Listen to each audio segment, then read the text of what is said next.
该活者不活，可汗来了。该死者不死。楼兰黄金宫，去塞外第一圣地。你们知道你们是在赌一个圣地的吗？ Halo semuanya, selamat datang kembali. Apa kabar kalian semua? Semoga baik-baik saja. Pada video kali ini kita akan membahas spoiler Donghua yang berjudul Tales of Herding Gods. Baiklah, daripada kalian semua penasaran, mari kita mulai saja pembahasan spoiler untuk episode kali ini. Tanpa berbasa-basi lagi, langsung saja kita mulai videonya. Cerita ini berlanjut, kita diperlihatkan ratusan praktisi seni ilahi dari Kekaisaran Barbar, menghantam tebing roh surgawi hingga retak. Kanselir Basan berteriak, menciptakan tebing baru untuk menopang, tapi tekanannya tetap besar. Karena banyak ahli kuat dari alam 7 bintang, alam makhluk surgawi, hingga alam hidup dan mati ikut menyerang. Mereka bekerja sama, hingga membuat Kanselir Basan sulit menahan serangan.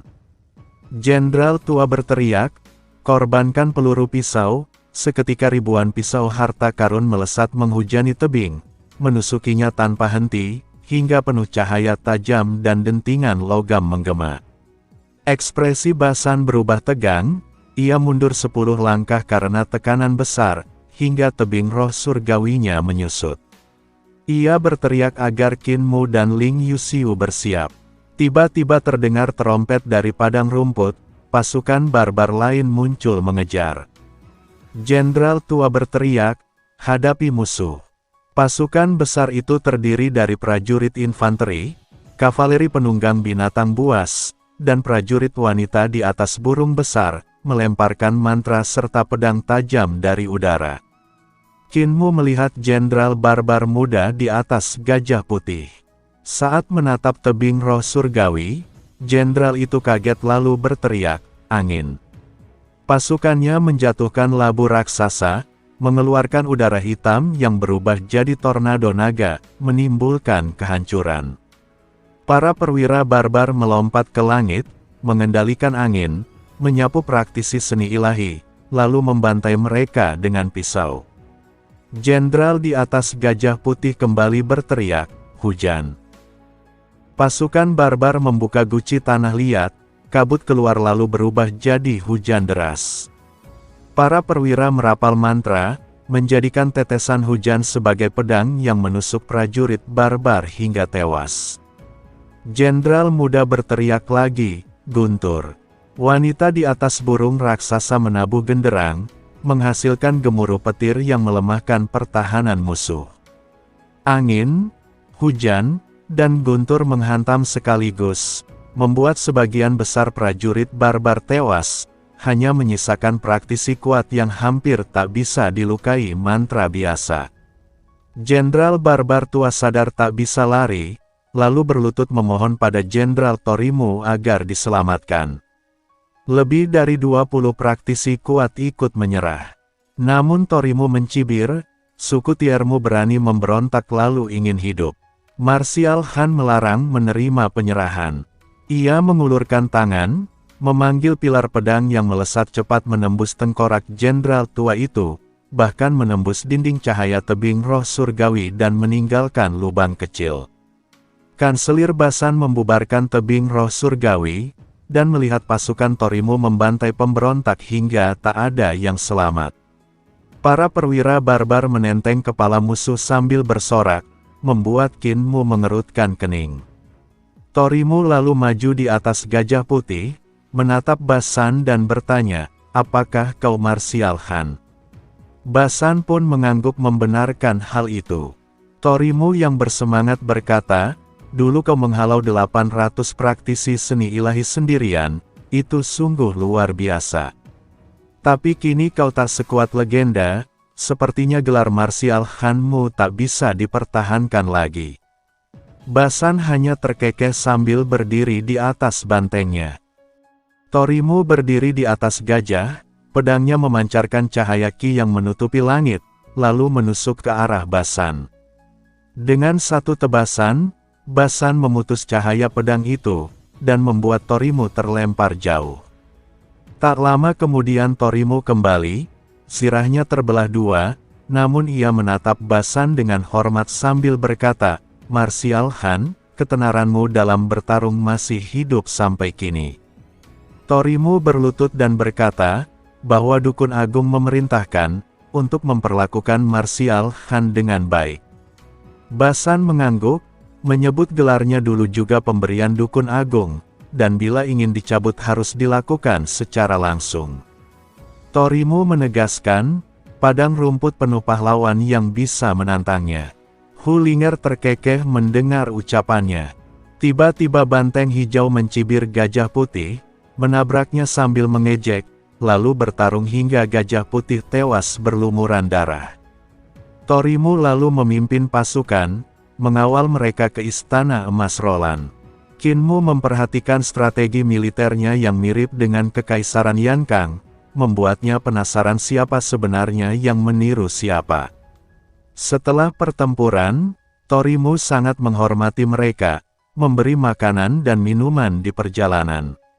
Sementara itu, Basan terus mengajarkan Kinmu dan Ling Yuxiu tentang perpaduan teknik bertarung dan mantra, meski bagian penting disampaikan dengan suara khusus.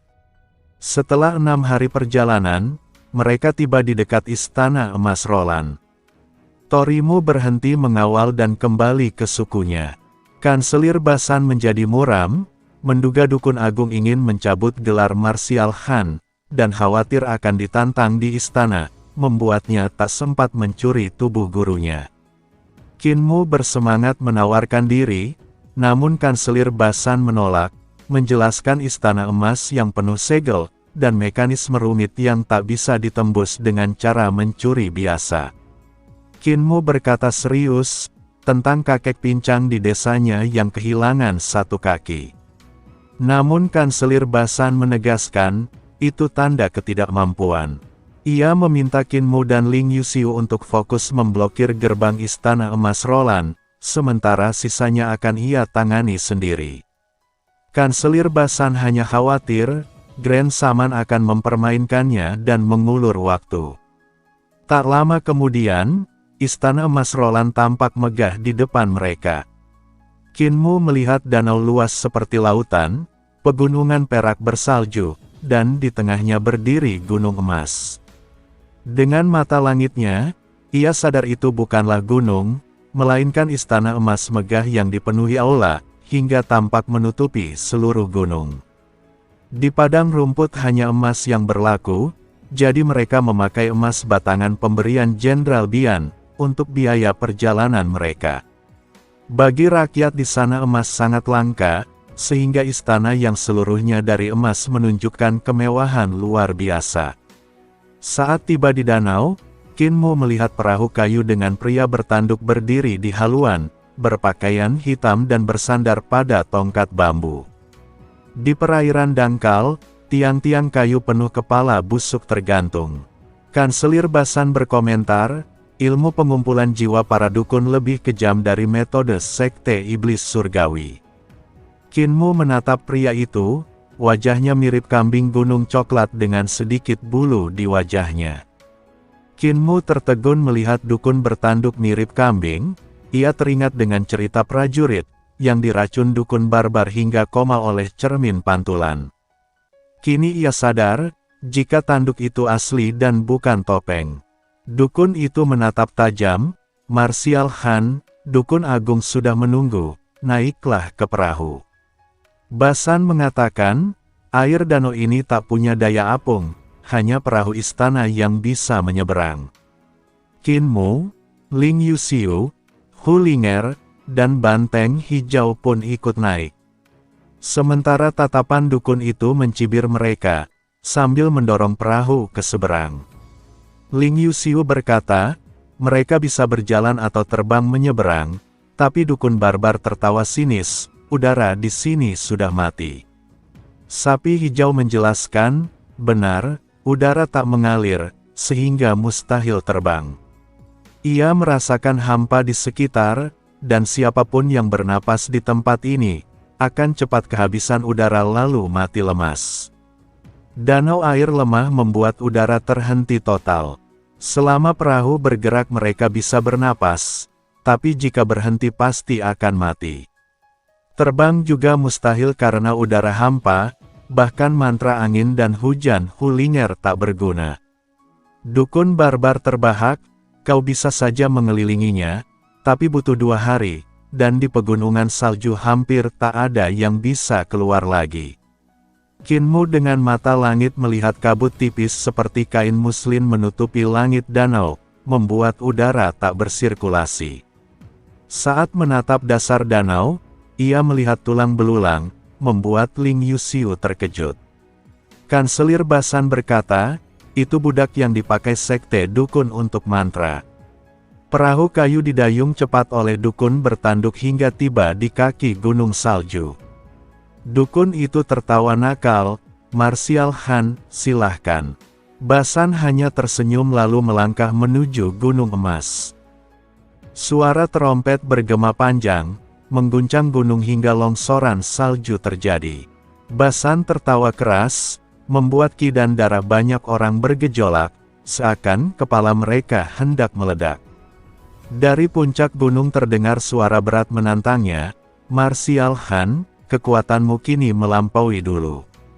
Naiklah dan temui aku." Basan menjawab tenang, "Aku datang sesuai perintah Dukun Agung, hanya untuk memblokir gerbang gunungmu, bukan membahas masa lalu." Kanselir Basan dan suara tua itu berbicara santai dari kejauhan, lalu ia berkata akan naik gunung. Kinmu melihat tangga emas, menuju gerbang megah berhias giok dan mutiara. Waktu dahulu, si jagal membawa Basan ke sini, memblokir gerbang 3 bulan penuh, mengalahkan semua ahli muda hingga generasi tua Istana Emas Roland. Karena itu Basan dihormati sebagai kaisar bela diri, sedangkan si jagal mendapat julukan Heaven Han, yaitu Kaisar Langit.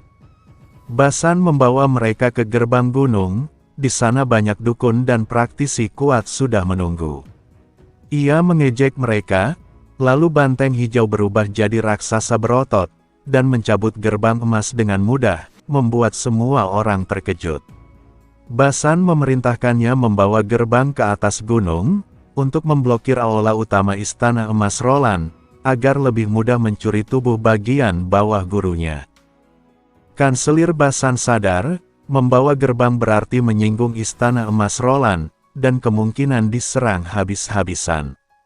Ia menyampaikan kekhawatirannya pada Kinmu. Kinmu menenangkannya dengan cerita tentang gurunya yang cacat tapi kuat. Saat tahu kaki gurunya dipotong karena ketahuan mencuri, Basan menertawakan hal itu lalu bertanya, apakah Kinmu pernah mencuri? Kinmu ragu-ragu, lalu mengaku belum pernah.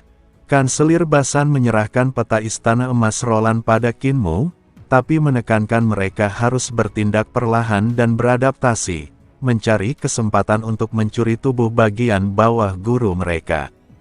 Mereka mendaki tangga emas panjang menuju puncak, melewati banyak patung aneh bercahaya emas yang menyerupai manusia, iblis, dan dewa sekaligus. Suasana menekan membuat semua terdiam, hanya langkah banteng hijau yang terdengar. Kinmu menoleh dan melihat para praktisi kuat serta dukun mengikuti mereka tanpa bicara, bahkan mata mereka menyala penuh ancaman. Dan pada akhirnya spoiler untuk episode kali ini pun bersambung. Oke, cukup sekian, terima kasih untuk video kali ini, dan sampai jumpa di video berikutnya.